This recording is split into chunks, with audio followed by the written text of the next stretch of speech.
தென் மாவட்டங்களில் ஏற்பட்ட கனமழையின் காரணமாக பெருவெள்ளம் ஏற்பட்ட நிலையில் குறிப்பாக தூத்துக்குடி மாநகரின் இன்றைய நிலை தொடர்பான கழுகு பார்வை காட்சியை நாம் நியூஸ் தமிழ் வழியாக பார்த்து வருகிறோம். இது தொடர்பான விவரங்களை தருவதற்காக நமது செய்தியாளர் மதியழகன் இணைகிறார். வணக்கம் மதியழகன். தூத்துக்குடியில் எந்த பகுதிகளெல்லாம் வெள்ளம் சூழ்ந்துள்ளது விவரம்?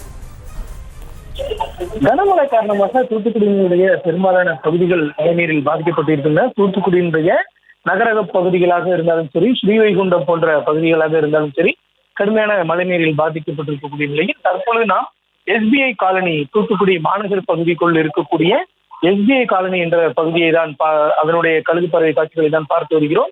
சுமார் அந்த பகுதியில் இருக்கக்கூடிய சுமார் 2000 வீடுகள் தற்பொழுது மழை நீரில் மூழ்கி இருக்கின்றன. இதன் காரணமாக பொதுமக்கள் வீட்டை விட்டு வெளியே வர முடியாத சூழல் இருக்கிறது. இன்னமும் முழங்கால் அளவிற்கு தண்ணீர் தேங்கி இருப்பதன் காரணமாக பொதுமக்களினுடைய இயல்பு வாழ்க்கை என்பது மிகப்பெரிய அளவில் பாதிக்கப்பட்டு இருக்கிறது. எனவே மழை நீரை விரைந்து அகற்றுவதற்கு நடவடிக்கை எடுக்க வேண்டும் என்று அந்த பகுதி மக்கள் கோரிக்கை விடுத்திருக்கிறார்கள்.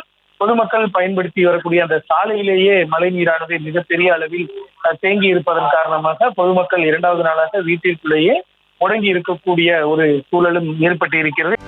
செய்திகளை உடனுக்குடனும் துல்லியமாகவும் தெரிந்து கொள்ள சப்ஸ்கிரைப் பண்ணுங்க.